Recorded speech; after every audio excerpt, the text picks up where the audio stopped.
What's the story, everyone? Welcome back to GA Fan TV. I hope everyone is keeping wonderfully well. It is the final day of the All-Ireland Senior Football Championship group stages this weekend, the final round of fixtures in the All-Ireland Senior Football Championship group stage. The group stages that have, I suppose, split opinion in some ways. Are they good? Are they bad? We don't exactly know until it's all said and done, to be perfectly honest. But one thing we would say for certain is that it is going to create a lot of excitement going into the final couple of games, and it is going to be interesting, most certainly, to see what happens. I mean, there's almost every county, barring Clare, has something to play for in the All-Ireland group stages, which is good to see. Good to see that there aren't really any dead rubbers. There is no dead rubbers, and whether it's right or it's wrong for teams to be sort of going the long way around to potentially winning an All-Ireland, I'm not entirely sure, but look, it does evade dead rubbers, and it is going to make for some interesting games for this weekend. So just myself today for this preview. So we'll run through all the games, break the games down, and discuss what we think might happen. Plenty of comments flying in here, so great stuff. Test Case says, "Are you going to start a rugby podcast in 2024, or watch-alongs, or the World Cup for Ireland or France?" I don't know. Like, I do have a second channel now that I've actually started making videos on, so we'll start making some other sports related content. But I will be honest, I don't know. I've just never really been into rugby, to be honest. Now, don't get me wrong. I'll watch Ireland, the World Cup, of course I will. You know, as passionate for my country as anyone. But yeah, I don't know. We'll see. Keane says Roscommon have too much for Kildare and Pip Dublin to top spot. That'll be interesting. Fresh chop, looking good, says Denise. Thank you very much. Yeah, it was a long overdue haircut, in fairness. So there we go. Thursday evening sorted. Up Tyrone. Well, Aaron. Yep, no bother at all. No bother at all, my man. Much appreciate the support and comments and all the recent subscribers and everything else. It's absolutely great to see, in fairness, and definitely some more videos to come your way soon.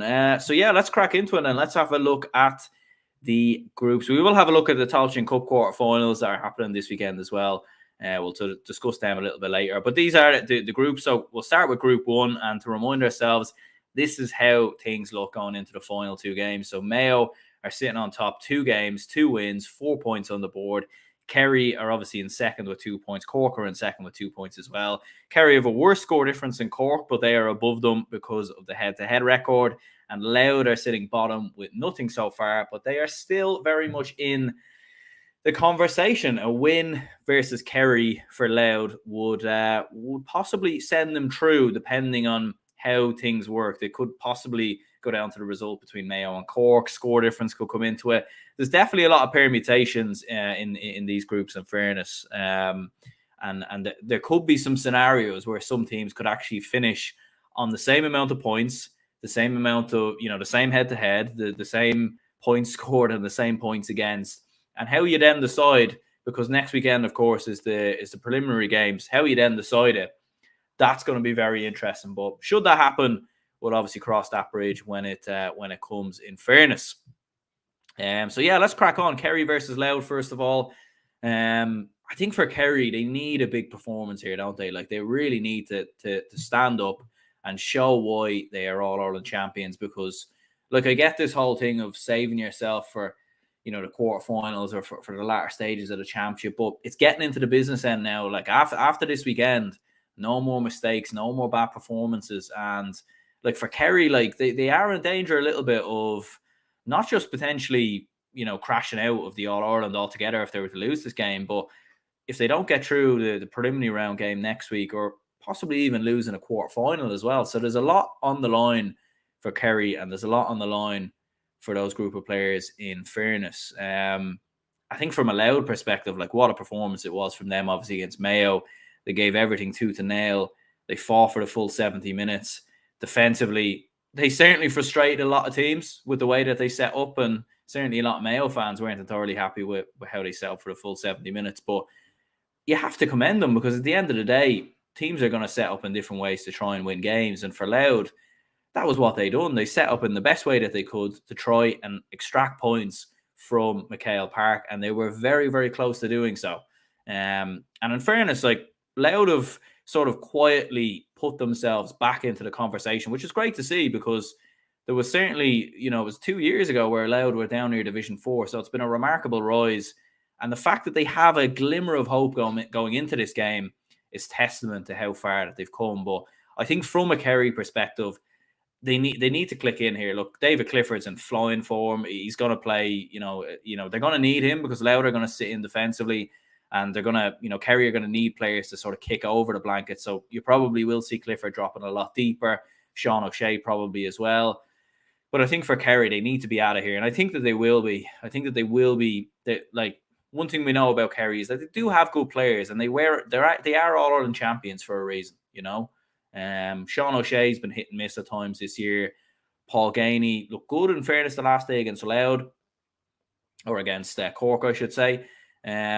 So Kerry have got good footballers, and you're probably looking for more from the likes of your Tony Brosnans. Killian Spillane can't seem to get into the side. Stephen O'Brien, these lads. Kerry need more from these players, because if Kerry are going to retain their All-Ireland, as much as it's going to be about the Clifford and O'Shea, like, they need other players to step up, in my opinion. So that's going to be crucial from a Kingdom perspective. And in fairness, I think those players will step up this week. I think they really need to, in fairness. And I think they'll do enough to comfortably get the win. I think Louth will certainly cause problems midfield. I think is quite strong for Louth. Tommy Durnan around there did a great job against Mayo, in fairness. And certainly from a Kerry defensive point of view, they'll have a lot to worry about with the likes of Samuel Ryan there. But I think Kerry, look, they need to be at it, and I think that they will. I think it'll be a 5-point win. I think there'll be moments, all right, where Louth look like they might cause a chink or two in Kerry's armour. But I think Kerry will be just that bit too strong to win by 5 points. Mikey says here, Mayo could lose and still top the group if Cork win by 2. Then Mayo will be on +4, Cork on +2, and Kerry would have to beat Louth by +7 in order to knock Mayo off top spot. There definitely is a lot of permutations, all right, and that's the most interesting thing about this weekend's games. Gavin says, imagine if Cork got a direct quarter final, says Gavin O'Reilly. That would be absolutely crazy. And Farney Fan TV says Clifford still out injured. Imagine you mean Paddy Clifford. Not entirely sure, actually, to be honest with you, whether he is out injured. To be fair, that's actually a great point. But I think regardless of any injuries, like, Kerry should have enough, in my opinion, to come through this game and to win it, in fairness. Keane says, I can't see Kerry losing this one, even if Louth do throw the kitchen sink at them. I think for Kerry, they need to start fast, because that's one thing about this Louth game plan. Like, if you can get an early goal, go 4 or 5 points up early on, then Louth have to come out. They have to then attack. They can't just sit in for the entire game, because they're just accepting defeat, essentially. Against Dublin, for example, Dublin got in behind them, got a couple of early goals, and Louth capitulated. So there is a chance there for Kerry to start fast, and I think that they will, in fairness. Mayo versus Cork happening at the Gaelic grounds. Big game for either of these two. Mayo coming in on the back of that win versus Louth, where it did look a little bit sketchy at times, didn't it, from a Mayo perspective? But look, that was following on from the win versus Kerry. And I think for Mayo, most important thing at this stage is just get the results, get the wins, and you can worry about performances and everything else a little bit later on, because we know that the performances have been there more often than they haven't been, in fairness. And the performance against Kerry was absolutely sensational. And And Mayo have a wealth of players, like a wealth of players in their team now. Like it got be by the day where, a couple of years ago, maybe you were looking at Mayo and you were thinking if one or two forwards got injured, they'd be in trouble. Now they just have a wealth of options from Ryan O'Donoghue, Tommy Conroy, Jordan Flynn, who is such an explosive player in around that half forward line. Midfields, they're right up there as having one of the best midfields in the country. And defensively as well, I think has been the most impressive thing actually about Mayo this year has been their defense. Like that goal that Louth scored right at the end of the game against Mayo, I think was the first goal they've conceded in the championship this year. I think since the Roscommon game, Roscommon get a goal? Maybe they did, maybe they didn't. But generally, like Mayo's defense has been quite bulletproof so far this year. So very, very impressive stuff that that Louth were able to get that goal. But how well Mayo have been defensively, like young Sam Callan looks like a great player in and around cornerback. David McBride, who's coming in playing fullback. Mayo are strong, but one thing we know about Cork is that, Jesus, the Rebels, like they raise their game when they play bigger teams. They just always seem, it's always been the way with Cork in the last couple of years. Like raise their game against Kerry, raise their game against Dublin, and they'll come to against Mayo and they'll put up a fight. Like this won't be straightforward. And for Mayo, like Mayo are in that sort of precarious position where they know they're through like to the next round, obviously, but it's just first, second. But they probably have their eyes now set on a quarter final, and I think there was an element of that against Louth as well. So that could maybe sort of shift Mayo's thinking ever so slightly. I think game management is obviously crucial as well, because at this stage you can't be picking up injuries. Like the business end of the championship, quarterfinals are in 2 weeks' time, so you can't be picking up injuries. And as much as Mayo do have a great depth in their squad, one or two key injuries, like to an Aidan O'Shea or to a Ryan O'Donoghue, and Mayo's forward line all of a sudden doesn't look as good as what it does right now. So game management will be key for Mayo, in fairness. But there we go. Test case says I would fancy Cork to turn Mayo over. That's an interesting one. Mayo to get their third victory. Denise says we will have Cillian O'Connor back for Sunday. Will be good to get minutes into him. Absolutely. And that's the thing. That probably shows how good of a squad Mayo have. 2 years ago in 2021, when Cillian O'Connor got injured in that league game versus Clare, a lot of people were thinking that was Mayo's championship season done. I know they got to the final in the end that year, but generally it was, how are Mayo going to cope without someone like Cillian O'Connor? And in fairness, they have so much options now that I don't even think O'Connor is even ever going to be a regular starter again, just at his age and everything else. But to have someone like him even come off the bench in a big game, like further down the line in a quarterfinal or a semi-final, like that's the difference. You look at when Dublin were getting over the line against Mayo, you had Kevin McManaman coming off the bench, or you even think back to Alan Brogan 2015 against Kerry. Like you need those older players to come on and make an impact. And in fairness, Mayo are lucky enough that they have a good strength of their squad at a young enough age, but they still have your Cillian O'Connors, Kevin McLaughlin, these lads who can come on and make an impact coming off the bench. So yeah, look, I fancy Cork to really put it up to Mayo. I don't think this is going to be easy for Mayo. I think Mayo will, I wouldn't be hugely surprised if this ended in a draw, to be honest with you. I could just see Cork really being bang up for it, especially after everything that happened with the Kerry game as well and some of the decisions going against them. But I'm going to edge it to Mayo, I think, by 2 points. I think they'll just have a little bit too much. Cork's shooting was very poor against Kerry in the first half, and that would be a worry. And they are relying on trying to get players back from injury. Like Sherlock hasn't looked entirely right. Connor Corbett's been in and out. Brian Hurley's been in extraordinary form. But I think if you can do enough to keep Brian Hurley quiet, then you go a long way to stopping Cork. And I think Mayo will do exactly that. And I think I'm going to say a 2-point win. I don't think this will be the best game in the world, but I think Mayo will edge it ever so slightly. Denise says, I see a big game from Jack Carney coming. Yeah, he's been, in fairness to Jack Carney, like he's a very, very, and that's you have to give a lot of testament as well to Kevin McStay, because he's able to, like, you've got obviously Conor Loftus, who's moved in playing centre back. Like he would have usually played around midfield or the half forward line, and Jack Carney last year, I remember, was playing more so as a corner forward. Now he's playing in the half forward line, and he's more of a creator type player. you have to give big props to Kevin McStay for being able to actually see these players and actually recognize that, okay, maybe actually if we played you in this position instead, you might actually be better for the team and better yourself. And yeah, I think Kevin McStay deserves a lot of credit for that. In fairness, Mikey says Mayo 117, Cork 115. Yeah, Mayo 221, Cork 111, Mayo 116, Cork 112. Do you know what? Actually, I think this will be a good game now that I'm actually thinking about, because both of these two teams will attack each other. Both of these will go for each other. Gaelic grounds, weather should be good. I think this could be a high scoring game, actually, in fairness. So there we go. Tom says we'll beat them. I think you will. I think you will. Kerry hoping to see Mayo in another All-Ireland final, says Sean. So yeah, I think, look, Mayo and Kerry will do the business, and Cork will obviously go through as a third place team. So the season won't be over for them, but they will be away from home going into the preliminary quarterfinals, which is happening next weekend as well. So yeah, you think about it as well. Like, there's a benefit obviously for winning the group, but if you finish second or third, you're going to have to play next weekend and the weekend after in the quarterfinals. Like, the games are coming thick and fast now, and from next week onwards there'll be knockout as well. So like, there really is a lot on the line. In fairness, Group 2, then we have.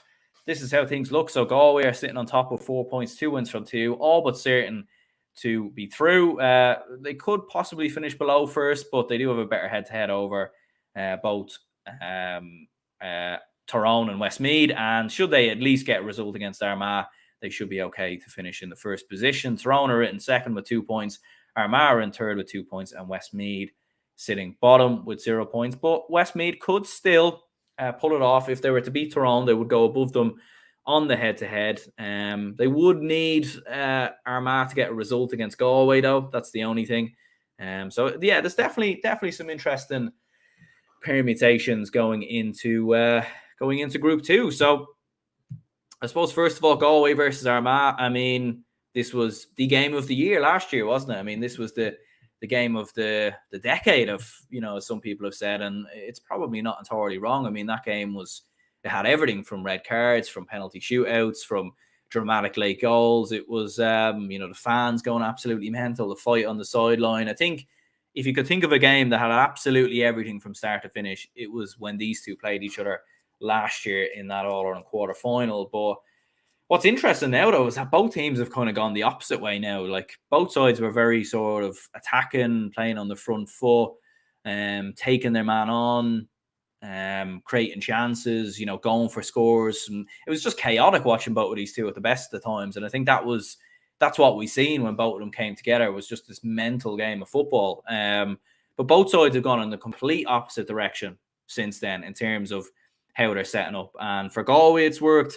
For Armagh, it probably hasn't. Like, Galway have been unbelievable defensively so far this year, and they've just quietly gone about their business, grinding their way through games. It hasn't always been pretty. It hasn't always been brilliant, but they're just finding ways to win games. They're just finding ways to go through, and there's not a huge amount of hype about them, really. I know they're most people's All-Ireland favourites now from watching other podcasts and everything else, and I suppose the off-the-ball rankings have them as number 1, but because Galway are more of a hurling county as such, there's not a huge amount of craze about Galway as there would be, say, about a Mayo, an Armagh, even, for example, a Tyrone. The craze isn't quite the same, and I think that suits Galway down to the ground. There are still some vulnerabilities there with this Galway side, and certainly, it'd be interesting to see them in Croke Park again against a big team, and they did lose to Mayo, obviously, in that league final, so it hasn't been perfect from them so far, but Matthew Tierney in extraordinary form, Damien Comer has been excellent, obviously, as well, and, to think of Galway's injuries this year in the likes of Liam Silk and Malloy, who's obviously missing as well, and they've just been able to seamlessly bring in some younger players, and they keep promoting from their under-20 side that won the All-Ireland a couple of years ago as well, which I think is hugely, hugely impressive. Obviously, the game's happening in Leitrim, Park Sean McDermott. I'll be curious to know what people think about that one. Originally, I was thinking that's a bit mental, isn't it, to put the biggest game of the weekend in one of the smallest stadiums that's almost impossible to get to. But apparently, I think I've seen that the tickets are actually still available. So maybe actually the GA made the right decision in the end. And I think Croke Park, I remember, was being mentioned for this one. I never quite agreed with that because I just couldn't have imagined Croke Park having more than 20,000, to be honest with you. So I think it would have been a bit of a flat atmosphere as opposed to the quarterfinal from a couple of seasons ago. But it's a big game for Armagh. Armagh, like obviously Rian O'Neill is suspended, as we very well know. I think rightly so, due to the fact that, you know, Farney says, how did O'Neill get a suspension overturned? He hit Sullivan in the face 3-4 times on purpose. I remember Manzi got a red card, choking him in Armagh, and it is stood. Well, as far as I know, Rian O'Neill is still suspended. Has it been overturned? Because I remember hearing that that he's been unsuccessful. I'm just actually having a quick look at it here just to make sure. Yeah, no, it says here that he will be suspended. He's been unsuccessful in his appeal, so he will be okay. In fairness, so yeah, I fairly think that that for Armagh without but look, sometimes you see with teams when they're without that big player, when they're without a star player in their side, it's the time when other players need to step up and turn up. And I think for Armagh they need that. For Armagh they just have lots of good players. They have all the right materials to be an all-around contender, but they just can't quite seem to get over the line. And I feel like there is a mental block with Armagh sometimes where they just can't quite do it, and whether there needs to be a shift in thinking amongst the group of players, change of management going into next season. It's hard to know because for Armagh, like, look, they should be okay to get through into the preliminaries, but they'll most likely be away from home and obviously playing a second place team if they finish third. So that's the problem for Armagh. That is the worry for Armagh. And look, they could come into this, maybe Galway, might possibly take their eye off the ball ever so slightly. Armagh could turn up a huge performance here. And in fairness, I don't think there'll be much between them, in all honesty, just by the way both sides have been. Like Galway, in fairness, they don't really put teams away. Like they don't just absolutely, destroy a team and beat them by 7 or 8 points. And Armagh, in fairness, showed a tremendous.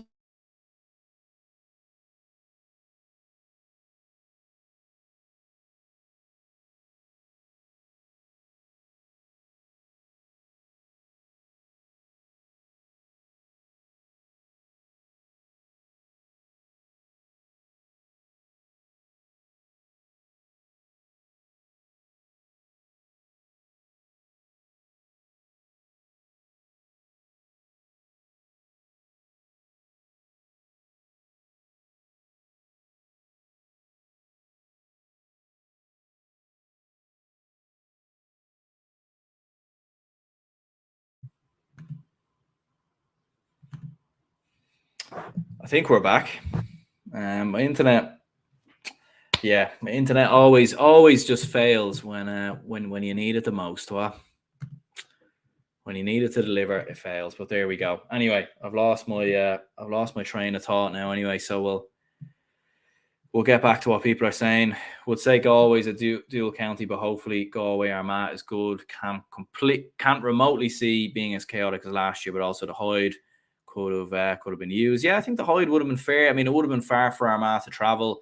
I think something like Cusack Park in Westmeath would have been a good venue to choose. It's fairly in the middle of both counties as such. It's not as much to travel. But yeah, Keane says here, Armagh's discipline will have to be exemplary if they want to get the win. If it won't be, Galway will win with ease. That's the big problem for Armagh. Like they're just always getting, like they don't seem to have much composure as a group of players. Like they don't seem to have much sort of mental strength within themselves. They seem to just sort of lose the run of themselves, get caught up too much in the occasion. And it kind of reminds me in some ways of the Dublin in the mid-2000s, if that makes sense. Dublin were very similar. They had an awful discipline record and they had some fantastic players. And when they turned it on, they were very good. But when they came up against good teams, they were just rolled over. And that is the problem with Armagh a lot of the time. They just can't quite get over the line in these big, important matches. So there we go. But Farney Fan TV says Galway 16 points, Armagh 112. I'd probably go lower, to be honest with you. I'm going to say four, yeah, like a draw. I think maybe 14 to 111. I think something that I go for. I do have a sneaky feeling it will end up being a draw. But there we go. But in the end, it'll be, I think Tyrone will beat Westmeath, so Armagh unfortunately will have to settle for that third position. But there we go. Mikey says, I think I'd be shocked if Armagh beat Galway than I would if Westmeath beat Tyrone. And Park Tailteann, a good venue, hosted Corfee Loud, Westmeath versus Loud. Would have also been a good shout, in fairness. But yeah, I suppose it is what it is. And obviously for camera angles and everything else, like getting to Leitrim, it's probably not entirely ideal, in fairness. But there we go. I suppose Tyrone versus Westmeath, first of all. Yeah, like this is an interesting one from a Westmeath perspective, because they competed very well in the opening two matches. They've actually acquitted themselves very, very well, in fairness, with how they've played. Like they're very, very unlucky not to get over the line against Armagh. Armagh fluked their way to that win in some ways with that late Conor Turbitt goal, which obviously came from, a sort of old-fashioned Gary Owen, as they call them. And Armagh weren't great that day, and Westmeath did more than enough to win. And like with Westmeath, you feel like they're that type of team that, like, they're almost like the nearly men in some ways. They have a lot of great players in and around the side, in and around the team, like Ronan O'Toole, John Heslin, and you feel like they're in this conversation with some of the other great teams, but they're just not consistent enough to be here often enough, I think, is the problem with Westmeath. But like, could they get anything from Tyrone? I think I'd be surprised, to be honest with you. Obviously in a neutral venue, obviously, as well, like all the games this weekend. This one's actually happening in Breffni Park as a doubleheader with the Dublin and Sligo game. I think Tyrone will have enough here. Like Tyrone will, they'll know Breffni Park inside and out. Westmeath, I think, they've given so much in their last two games, and I think they've proven that if they can get things right next season, that they certainly can compete for not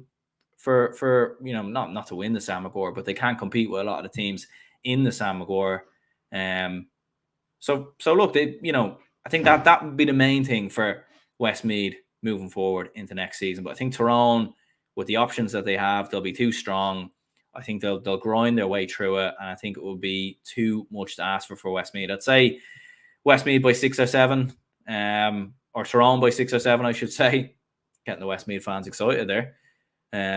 Yeah, I think they'll have too much, in my opinion. It might be maybe a chance for Brian Dooher and Fergal Logan to rotate their team ever so slightly, maybe try a few different players out, just because Tyrone don't have a wealth of options from their bench. But at the same time, the worry would then be, what if players get injured, or what if you get caught, and what if you get beat? So that would be the concern. Farney Fan TV says Westmeath 211, Tyrone 19. Tyrone haven't showed up this year for me. It's a bold enough prediction, in fairness. In fairness to Tyrone, they are the type of team, again, that they raise their game when they play better teams. If that makes sense? And you get the feeling that there could be a potential scalp here. But to be honest with you, I think if this was a game at the start, I could see it a bit like the Armagh Westmeath game. But I think Westmeath gave so much in the last two matches that I think it's going to be tough for them to go there again and give that same performance, give that same energy. And I do agree. I think Tyrone at times have looked very questionable at times this year. They looked better against Galway with 14 men than they did against Armagh with an extra man. So it's a strange one with Tyrone. They're missing a lot of players from the bench. They don't have the same impact as they had a couple of years ago. You're not really seeing Cathal McShane have an impact in this side anymore. So there is worries about Tyrone, but I still think from 1 to 15, they have a very strong team. They have a very good defence. You've all Ireland winners in that team, and I do think they will be enough to get the better of Westmeath and do enough for the win. We'll move on to Group 3 then, and certainly A lot to play for in Group 3 as well. In fairness, this is probably one of the more stranger groups, just by the fact that a team could progress from this group without winning a game. So there you go. Roscommon sitting on top with 3 points so far. Obviously the same as Dublin, but they do have the better score difference, +1 in their score difference right there. Kildare are obviously in third and Sligo in fourth. Kildare with the better score difference by 1. So yeah, it's it's pretty straightforward really for Dublin and Roscommon going into the final day. Whoever wins by the most will pretty much progress. Dublin will have to better Roscommon's winning scoreline against Kildare by more than a point. So that could really sort of play a part going into it. And I suppose we'll start with the Dublin and Sligo game, obviously happening in Breffni Park. There was someone who was saying here, are you going to Cavan? Unfortunately not, actually. I'm actually going away this weekend, so I'll probably miss all the football action. Unfortunately, we'll try to catch the Dublin Sligo game somewhere. I think it's on GA Go, so I'll probably just have to watch it on the mobile phone. But look, I think for Dublin, it's pretty straightforward. They'll need to beat Sligo, and they'll need to beat them by a big margin. Because look, I think Roscommon will beat Kildare in all honesty. And I think for Dublin, look, it's hard to judge with Dublin. I think we're saying there about Tyrone's inconsistencies. Dublin have been a bit like that, obviously, as well. And people who've obviously watched this channel will know I've been quite vocal about Dublin at the best of times so far this year. I feel like this game, it's just one of those games you just need to get it over and done with, win, but we won't really learn a whole lot, will we? Colin Basquel looked very good against Kildare. I think he's more than earned himself a place to start once again, and hopefully we'll see another big performance from him. Dean Rock, I think, is another good game to start him, to try and get some of these players into form. And look, Sligo will probably do what they've done against Kildare. They'll do what they've done in a lot of their games against bigger sides or bigger opposition this year, which is sit in, try and defend deep and try and frustrate Dublin. And we've seen when Dublin have come up against those type of teams, Dublin have struggled in some ways. So I think it's important that Sligo keep their shape, keep their system, because look, ultimately Sligo, like, every score will matter here. And I think that's the important thing to remember between Dublin and Sligo, and obviously between Roscommon and Kildare. Like, every score will matter, every point will matter. And that's why for Sligo, like, even if they're 4 or 5 points down, just keep your shape, keep your system. Don't, there's no need for Sligo to chase this game, because at the end of the day, if they can just be as conservative as possible, it mightn't be the most entertaining. They have a chance. They do have a chance, in my opinion, because like with Roscommon and Kildare, I feel like Kildare are much more likely to throw the towel in and completely fall apart than Sligo. But I do think Dublin are probably more capable of, putting up a big score against Sligo than Roscommon are against Kildare, in fairness. So, there is a lot of permutations here, in fairness. But I think for Dublin, we'll see with Con O'Callaghan. Obviously, everyone's been very quiet at the minute. You're here. Some people are saying he might be injured. Some are saying that he's not. There's a lot, I'd be surprised if he started this game. I think he might get a rest. You might see maybe some other fresh players maybe come into it. Maybe like a Killian O'Gara, who did look fairly decent against Louth, in fairness. So some interesting permutations. I think Dublin will have enough. I think that goes without saying, to be fair. I would say, I'm going to say 9 points. I think 9 points, is that being a bit unkind to Sligo ever so slightly? I just think it depends on what Dublin shows up. Like, that's the big worry here. Like, if Sligo can get through the opening 10-15 minutes and Dublin haven't gone too far ahead at that stage, it could be another one of those weird games that we've seen with Dublin, like against Roscommon and Kildare, for example. But I just think Dublin surely should have it too much to cut through the Sligo side. And I do think we'll beat them by 9 points. And I do think we will outscore Roscommon as well, because when you look at Roscommon, and I was actually having a look through some of what they've obviously scored so far in the championship this year and also in the league. They were actually one of the lowest scoring teams. They were the lowest scoring team in Division 1. Well, Donegal were the lowest, but Roscommon were the lowest out of all top 6 teams, shall we say. And they have been one of the lowest scoring teams in the entire championship. Now, I know they scored 120 against Sligo, and that was a big margin, but there is a gap between those two, in fairness. Roscommon don't usually put up big scores. They just don't. Like they're a type of team that will get a couple of goals. They'll finish with 12 or 13 points, and that will be enough for them. So that's why I do think Dublin will outscore Roscommon. But look, I think Roscommon will still have enough. And as I said, the big worry as a Dublin fan is that Kildare just completely implode and fall apart. And that's the concern, because we've seen Kildare against Cork earlier in the year. Like, they just didn't get going. I think they had 2 points at half time. And that is the problem. In a neutral venue as well, Kildare could collapse. They could collapse. At the same time, Kildare could put in a performance as well. Kildare are, they have good players. They do have good players. They just have not been at it at all this year.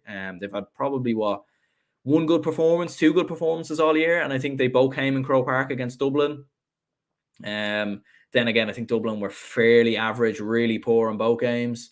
And I think if Dublin had been at it in either one of those 2 games, they would have, I don't think Kildare would have been as close as what they were.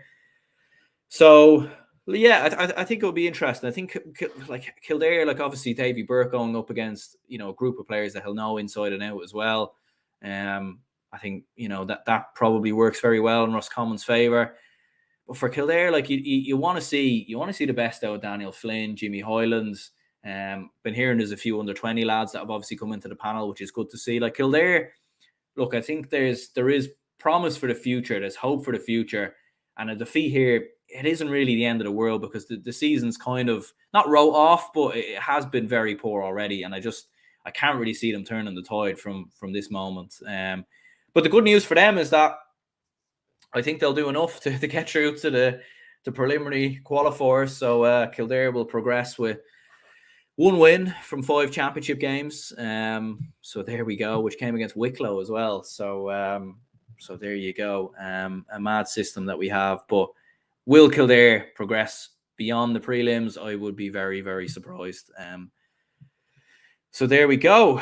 Denise says, is Daniel Flynn injured or just resting? I honestly have no idea, to be honest with you. I think from watching on as a neutral or watching as a fan, he looks like the type of player that could really frustrate a coach, because when he gets the ball, he just takes everyone on, and he just starts shooting from mad angles, and his raw talent is unbelievable, but his sort of his intelligence as a footballer isn't particularly brilliant. Do you know that way? In terms of, a team intelligence, not necessarily his own actual intelligence or his knowledge of the game or anything like that, but his raw talent is unbelievable. One of the best players for Kildare in a long time, but he doesn't do it consistently enough, and he has had a few injury problems as well. In fairness, I think Jimmy Hoyland has certainly had a few injury problems as well. Just run through some comments here.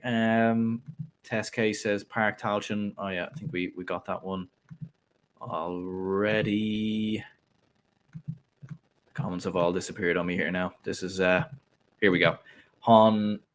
Is this going to appear for me? It is going to appear. Han Sligo quarter for Roscommon. Yeah, look, it would be huge for Roscommon to get through, straight, because it does mean a lot, because if you get through to a quarterfinals, you go straight through, you can prepare for the quarterfinals, you can sit back on the couch and wait and see the team that you'll obviously be playing. Obviously, you won't know until the draw obviously happens, but you'll be able to watch every game, and Davy Burke will be able to analyse every game in more detail, and you'll avoid, I think the most important thing is as well, you'll avoid the other quarterfinal winners who, at this moment, Mayo are looking like one of them. Look, I know Roscommon beat Mayo already, but do you want to play them again so soon in Croke Park? Maybe you do, but who knows?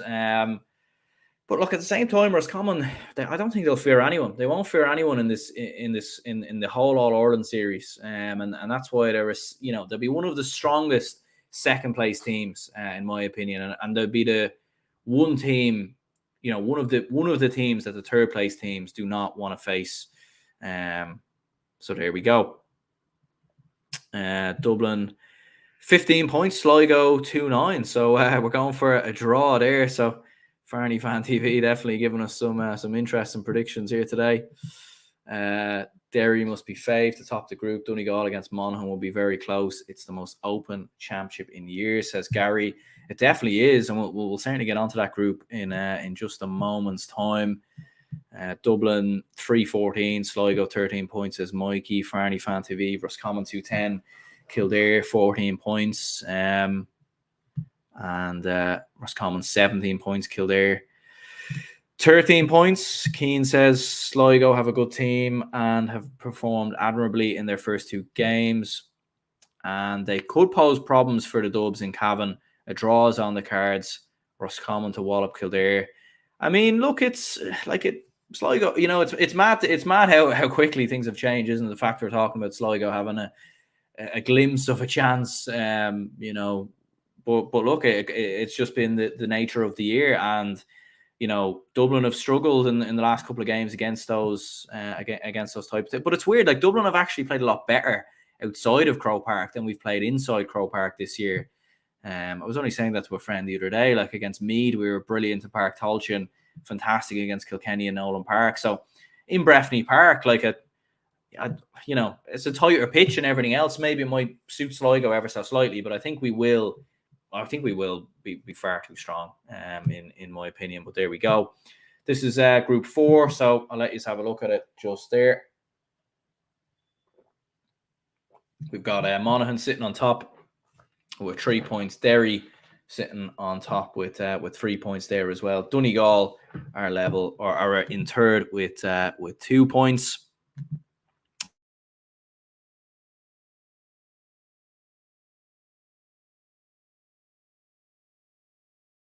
Again, now I'm back. Am I back? I think I'm back again. Am I back? Am I here? Am I not here? I am here. There we go.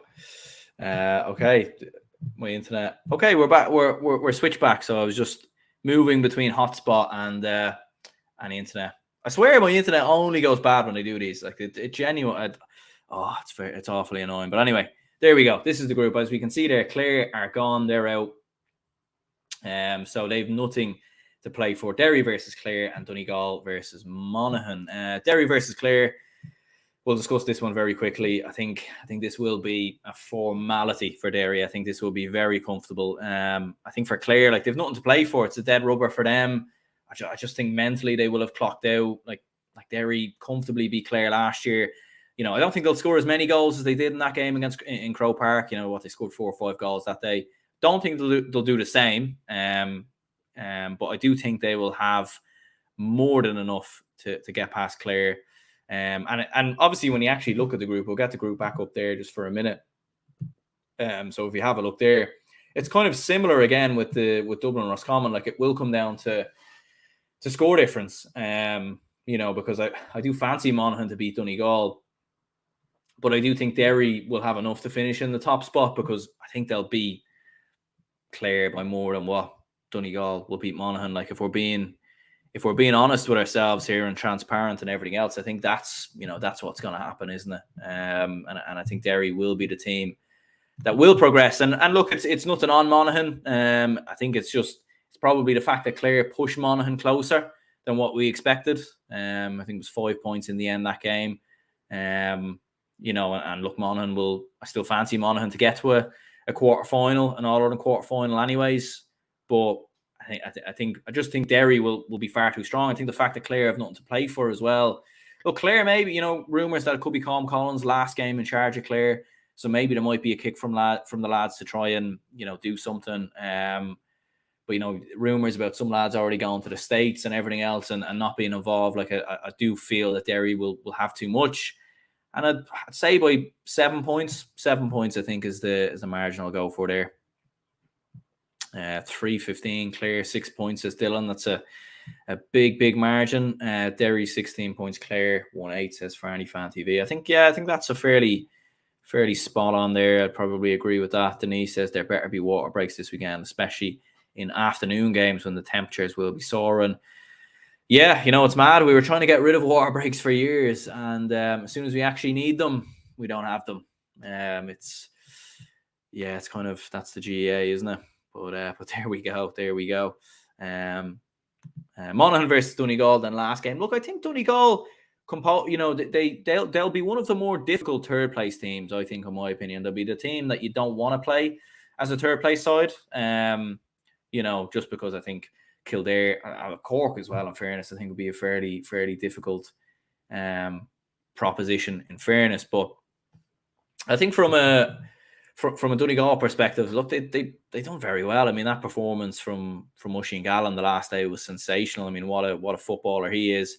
And Donegal do have good players, and I think Donegal will come back to the pack ever so slightly next year, in terms of being a top 8 team or a top 9 team. There's just been a lot of change this year, and there's been a lot of problems obviously behind the scenes. Paddy McBurthy's back now as well. Like, Donegal will have a kick in them. And Monaghan are nearly probably more suited going into games as the underdog. This is probably weird for them actually going in as favourites. But I think Monaghan should be too strong. They should be too strong to see off Donegal. Like, for as good as Donegal looked at Derry against Derry at times, like, Derry did cut them open tight. Like, Derry could have got 5 or 6 goals in that game, and Monaghan, as we know, are certainly capable of scoring goals themselves. And look, scoring 123 the last day versus Clare, like, Monaghan they're probably a little bit different in my opinion to some of the other Ulster teams, where they seem very attacking and very expansive, and maybe that can cost them at the other end at times. But they're getting high numbers for scores, especially from aside from that province, which the likes of Derry, Tyrone, Armagh have all been regularly low scoring sides this year. Monaghan, that hasn't been the case. So yeah, I think Monaghan will be too strong. Jack McCarron, obviously the last day, what did he score? I think it was 10 points. I think 9 points from play or something like that. A worthy of a performance from Jack McCarron. And I think the thing with Monaghan as well is that whether Conor McManus starts or not, it's almost like the responsibility has been taken away from Conor McManus now, in terms of he's no longer the man that will probably get you 8-9 points in a game. He's more the man who's creating things around him, and he'll pop up with a big score when you need him, but he's probably not the maybe it felt like a couple of years ago Monaghan were a little bit reliant on Conor McManus. That doesn't seem to be the case this year. Farney Fan TV says Monaghan 116, Donegal 110. Yeah, I think so. I think that's a fair, because both sides, like, Monaghan are quite high scoring. Donegal have been fairly low scoring, but they did show a lot of positives the last day. So I think a 5-point victory I think will happen there. Gavin says from Clare, winning no games. Would agree with Seamus. Clare would have been better in the Tailteann Cup. Yeah, and Seamus was obviously right when he said that. I think on Matthew's show there a while ago. Look, maybe Clare fans would disagree, and maybe they feel they should be in the All Ireland series. And look, they've done enough to get in there, in fairness. But if they were in that Tailteann Cup, I think there'd be a day out in Croke Park, possibly a final. But yeah, Farney Fan TV says I think Derry beat Clare by +5, and we beat Donegal +6. I think Clare have no pressure now, so they could take a scalp in this one. There we go. Could Clare possibly turn up? Who knows? But it is interesting, because even when you do look at the group, like, there is a possibility when you actually look at it that Monaghan and Derry could finish with the exact same points, the exact same score difference. They've scored the exact same and conceded the exact same, and they both drew with each other. So yeah, that's be very interested to see what happens there, because the prelims are next weekend as well. So yeah, be interesting to see how the GA would deal with that. Could it be a dreaded coin toss? I think if something like that happened, just get both groups of lads, get them into a park somewhere, and just do a penalty shootout and just get it done. I think that would be the best solution. But there we go. But that's the All Ireland games anyway. I suppose we'll move on to the Tailteann Cup quarterfinals. So 4 games to look at here: Limerick against Laois, Meath against Wexford, Cavan against Down, and Antrim against Carlow. Starting with Cavan versus Down. A big one, probably the biggest game in the Tailteann Cup this week when you look at the history between both sides. 2 of the most successful teams in Ulster in terms of All-Ireland wins and also Ulster title wins. It mightn't feel like that, but that is if you look at the roll of honour, both of these two are quite high up on the list. And look, both sides will have aspirations of not being in this tournament next year. But look, they've ended up in this competition for a reason. And in fairness, this is the second year in a row in the Tailteann Cup that these two will have played each other as well. I think the last time they played each other was also in Breffni Park. So Cavan have got a good record against Down. In fairness, they beat them last year in both league. They beat them last year in the Tailteann Cup, beat them this year in the league, beat them obviously in the championship a couple of years ago as well. So Cavan's record against Down is fairly strong, and for Down, like better against Longford than they were against Meath. You feel like with Down that there's a lot of moving parts in their team, younger players coming in, under 20 players, making the step up into the side. Or Murdoch obviously won. We've seen Pat Havern, who's looked very good. Andrew Gilmore looks like another good player. A few of the Kilcoo lads have come in. I feel like with Down, it's a transitional season. I think that word transition gets brandished around left, right, and centre more times than anyone else. But I think that sort of term does definitely apply to Down, because they have had to embed new players into the side, get them used to playing for Down again. And it might take a bit of time before we see the best of Conor Laverty in charge of Down. In fairness, I just think Cavan are way too strong. Like, Cavan are the best team in this competition by a distance, in my opinion, if I'm being perfectly honest. Just from what I've seen this year, like, they got to the final last year. I just think Cavan will be too strong, way too strong for Down, in my opinion, at Breffni Park. Grove McKernan, Paddy Lynch. Like, Down struggle at the best of times with Meath. They struggle with the best of times against Longford as well. Cavan will cut them open left, right, and centre. And I think Down will raise their game with the fact that it's a big match and they're playing one of the contenders. And they'll certainly produce a better performance than what we've seen in recent weeks to make it a bit more of a spectacle.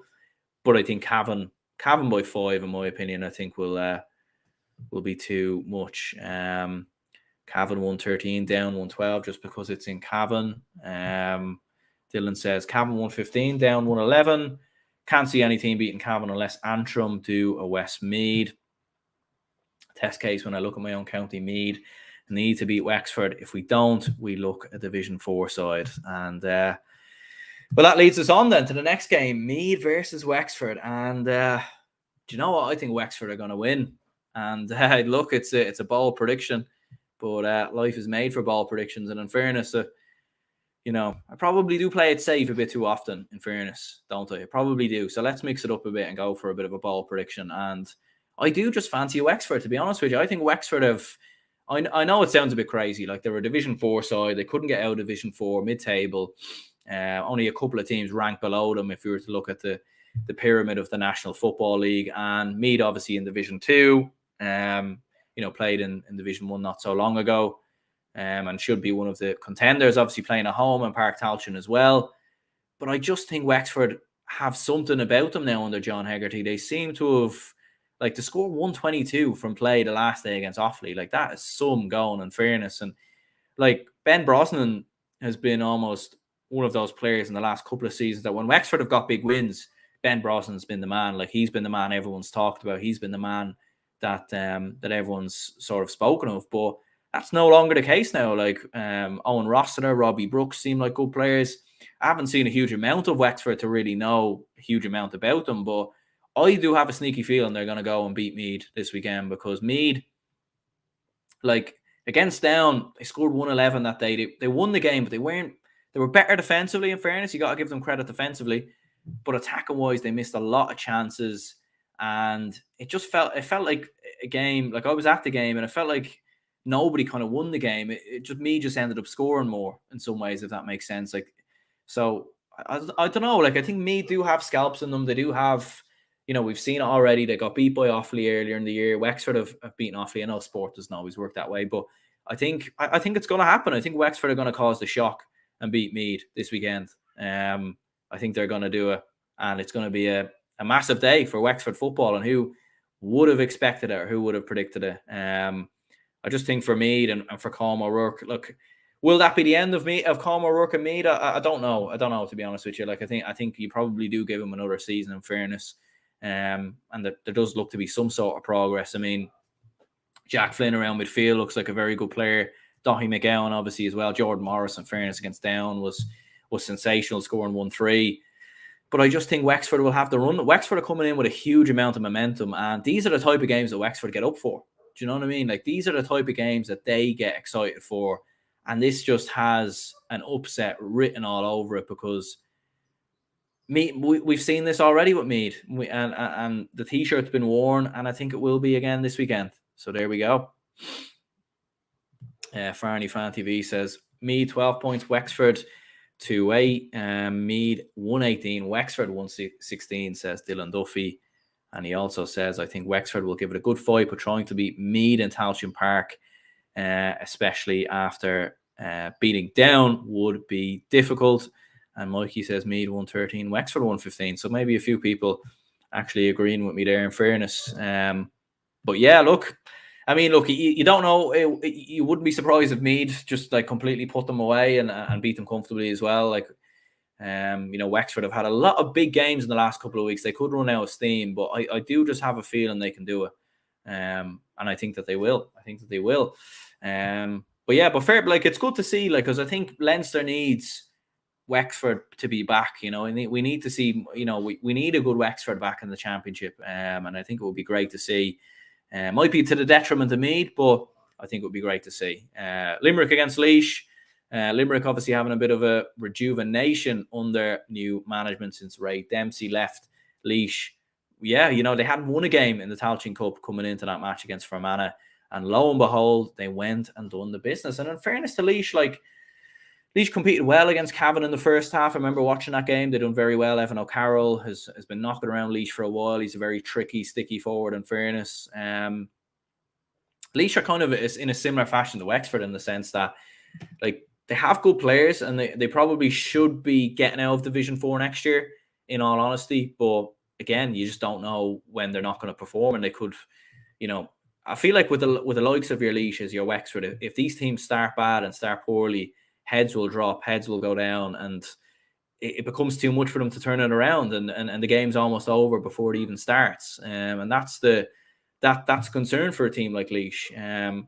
But in fairness to Limerick, some big results in the last couple of games, some big wins, and they've started to turn the corner. And at home in the Gaelic grounds, look, it's a tough one, and I think this one could easily go the distance.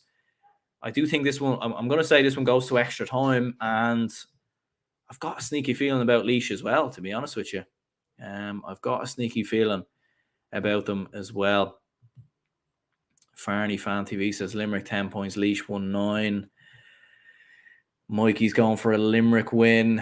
Gavin says will be great, but also mad to see any of Wexford, Laois, Antrim, Carlow or Limerick win the Tailteann and in the Sam Maguire next year. And that's the thing, like, if Wexford were to beat Meath, and meet either Antrim or Carlow, and one of them three in a Tailteann Cup final, we couldn't have imagined it.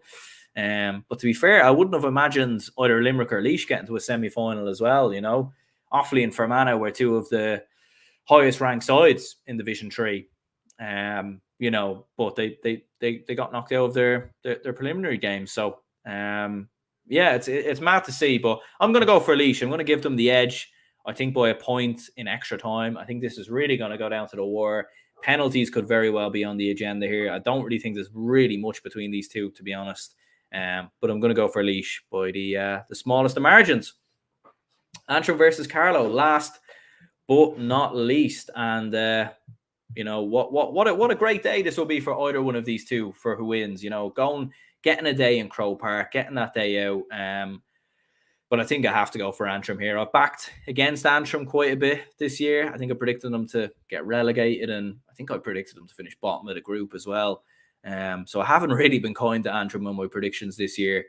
I think Antrim are just, it's you have to give Andy McEntee a huge amount of credit, in all honesty. Like, what a job he's done with Antrim. A team that looked more like it was going backwards than anything. But some younger players who've come into the side have looked good. Ryan Murray, obviously a mainstay in that side for the last couple of seasons. And, Antrim look very strong, very, very strong. to come through that group of Wexford, Leitrim, and Fermanagh with 3 wins, like that's very, very impressive in fairness. That was a group of death, and Antrim just completely walked it.